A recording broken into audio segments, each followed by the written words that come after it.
Kapal po yung foam niya dito, tsaka dito. Magaan lang siya guys, hindi masakit sa ulo. Ayan sobrang lambot. Super bass, ganon. Soundcore. Umuugong siya sa tenga natin, tapos hindi ganun kaingay. Perfecto pag magbabiyahe tayo. Madalas kasi dito guys, nagtatahulan yung mga aso. Lalo na yung alaga ko. Napakaingay niya pag may nagbubukas ng gate sa kapitbahay namin.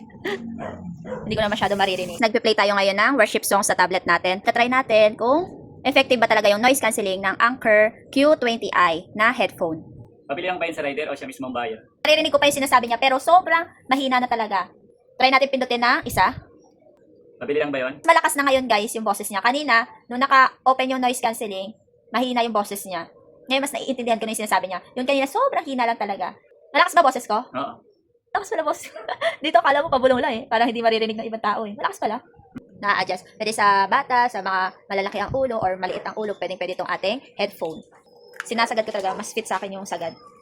Space saver din siya. Kaya niyang tumayo mag-isa. Kung meron naman kayong stand, pwede naman. Pwede rin pa ganito yung display nyo ng headphone nyo. Ito naman po yung mga buttons natin, yung plus, minus, tapos yung on-off.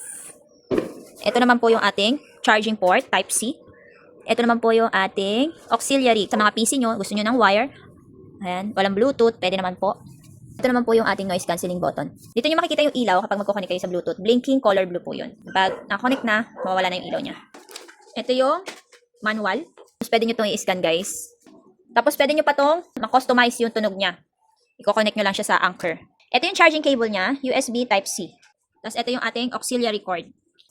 Yan po mga kasama sa ating box. Meron tayong blue neto, white or beige, off-white. Ganun po yung kulay nun. Tapos black, etong black. Ganitong klaseng black guys. Ayan, matte black.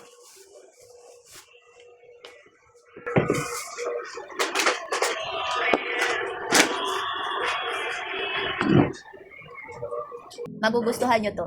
Ilalagay ko na lang po ang link dyan.